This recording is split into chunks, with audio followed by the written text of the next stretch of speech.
মাশাআল্লাহ, আপনি মাইয়া তো আসলে একটা সোনার টুকরা। ওয়ালাইকুম সালাম। কি মিষ্টি চেহারা। তো ভাইজান, আপনি মাইয়ারে যদি আমি আমার মাইয়া কইরা আমার ঘরে নিয়ে যাই, কি কোনো আপত্তি আছে? আমার মাইয়ার একটা ইচ্ছা আছে। কি ভাইজান?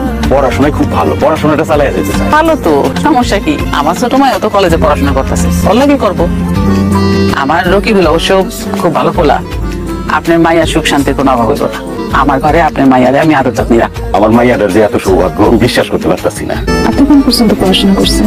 আসলে পড়াশোনায় বেশি মনোযোগ আছিল না, ক্লাস 5 পর্যন্ত পড়ছিলাম। আমার ছোটবেলা থেকে পড়াশোনার শখ আছে, ইচ্ছা ছিল পড়াশোনা করে অনেক বড় একটা চাকরি নিয়ে। এখন অবশ্য সেই ইচ্ছাটা আছে, আমি যদি পড়াশোনা করি তাহলে আমি।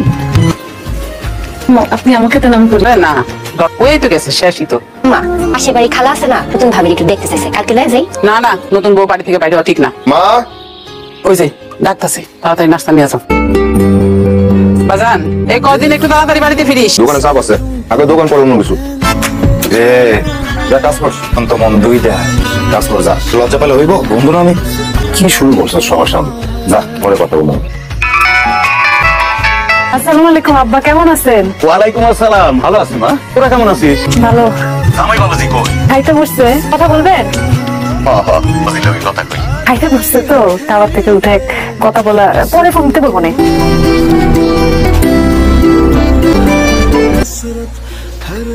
বসেন, দেখে আমি আপনার জন্য কি রান্না করছি।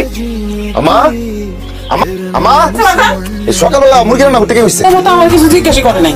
প্রতিদিন তো ডিম রান্না হয়, জন্য ভাবলাম আজকে একটু মুরগি রান্না করি। আপনি খায় দেখেন, মজা হয়েছে। দিন চাইতে গেছে না, বাড়িতে এসে এখন তো প্রতিদিন দিন এই বাড়িতে ডিম ছাড়া কিছু হয় না, কিছু হইবো না। আমি নিজের টাকা দিয়ে অন্যের দোকান থেকে তো সাথে কিনতে পারবো না। আজকে রান্না করে ফেলেছি, খুব শখ করে রান্না করছি। আপনি আজকে রংটা আমার বলতেছে, এই বাড়িতে রংটা আমার শাসন না, কই দিও।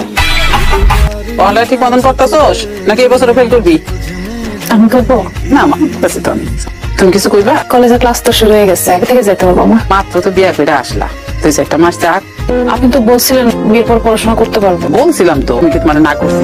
না করেন নাই, কিন্তু এখন তো কলেজের ক্লাস শুরু হয়ে গেছে। আমি যদি এখন না যাই তাহলে তো পরে পিছাই যাবো। বিয়া তো তোমার হয়েই গেছে, এখন 2 বছর পিছাইলে কি সমস্যা? এগুলো ঠিক না। আপনারা আমার মিথ্যা আশ্বাস দিচ্ছেন কেন তাহলে? কি মিথ্যা কথা বলছি? মিথ্যা কথা না, মিথ্যা আশ্বাস দিচ্ছেন। বললেন না যে বিয়ের পরে পড়াশোনা করতে পারবো। এইসব নিয়ে কথা বলার কোনো কাজ নাই। মাই যেটা কইছে বুঝে শুনে গেছি। আপনি আগে কথা কইতেছেন, তাহলে আপনারা সবাই মিলে আমার মিথ্যা কথা বলে নিয়ে আসছেন কেন? মিথ্যে বিয়ে করছি। মামা তো অনেক কথা কইছে, এখন সব পাল্টা ফেলাইছে। আমার সামনে গলা উঁচায় কথা বলবা না। পড়াশোনা দরকার নেই, তবু ঘরের বউয়ের মতো খবর। নতুন বাড়ি গেছো, বুঝে শুনে সংসার করিস। যে বাড়িতে বিয়া দিছি আলহামদুলিল্লাহ। ভালো হইলেই ভালো। ভালো থাকবো না কেন? এই বাড়িতে তো পড়াশোনা করতে পারে নাই, ওইখানে তো গেছে পড়াশোনা করতে। সবই আর একটা কথা কবি না, খবর আছে। আবু, তোমার টাচ মোবাইল ছিল না, পরে দিও তো নিয়ে যাবো। টাচ মোবাইল নিয়ে যাইবা কেন? আমার জামার এত বড় ব্যবসা, তোমার একটা নতুন মোবাইল কিনে দিতে পারে না? আচ্ছা মা, নিয়ে যাস। ঘরে ঢোকার পর কি আমার সব নকশা দেখা লাগবো? প্লিজ আমার কম। কিছু বুঝো না? আমি ঘরে ঢোকার পরও তুমি ম্যাম সাহেবের মতো মোবাইল দেখতেছো। মোবাইলে পাইছো কি? এটা কেনা দিচ্ছে? বাড়ি থেকে নিয়ে আসছি। পাশ থেকে ভালো জিনিস আনতে পারো না? এই মোবাইল যদি কোনোদিন চালাইতে দেখছি তাহলে কিন্তু ভালো হইবো না। সারাদিন বাসার মধ্যে বসে বসে আমি কি করবো? তো বড় সাহস, তুমি মুখে তর্ক করে। তোমার সব 8 দিন এখানে বিয়ে করছি, এখন এই মুখের উপরে কথা কয়। আমি যদি 8 দিন ঘরের ভিতরে এই নাটক দেখি তাহলে কিন্তু খবর আছে। আমার পোলাটা সারাটা দিন কাম কাজ করে বাড়িতে আসে, তার কি একটু হাসি খুশি রাখতে পারো না? ওকে লাগাই দাও কেন? আবার মুখে মুখে তর্ক করা শুরু করছো। আগে যদি জানতাম তাহলে আমার পোলাটা আমি বিয়ে করাইতাম না।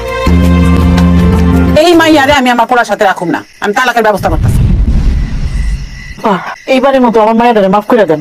আপার আগের মাথায় কিছু করেন না। না না, আমি ওরে রাখুমই না। তাহলে কি তুই এখন ওরে তালাক দে।